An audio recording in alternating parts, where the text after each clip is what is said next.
I am the Tofu Golem. Please enjoy the video. In this video, I will explain how to use DaVinci Resolve. First, download and install the software from Blackmagic Design's official website. Once launched, you'll see various pages like Media, Edit, and Color. Begin by creating a new project and setting your project preferences, such as a resolution of 1920 by 1080 pixels and a frame rate of 24 frames per second to match your footage. This foundational step ensures a smooth workflow from start to finish. Now let's dive into editing. Start by importing your video and audio files into the media pool, typically found on the media page. For quick assembly, the cut page is incredibly efficient, allowing you to rapidly trim and arrange clips on your timeline.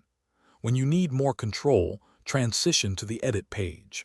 Here, you can fine-tune edits, add creative transitions like a cross dissolve, and incorporate text overlays for titles, giving your project a polished look. Next, elevate your visuals and audio. Head over to the color page where you can perform powerful color correction and grading. Use nodes to adjust exposure, contrast, and saturation, transforming your footage from flat to cinematic. For instance, you might boost saturation by 10% for a vibrant look. Then, move to the Fairlight page to refine your audio.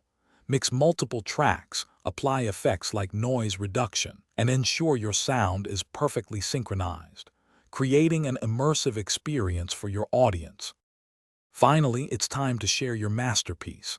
Navigate to the Deliver page, which is your gateway to exporting. Here, you'll select your output format, codec, and resolution.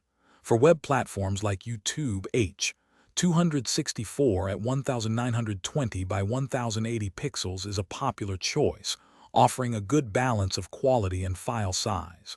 For professional archives, consider ProRes. Double-check all your settings, then click Render All to export your finished video, ready for the world to see.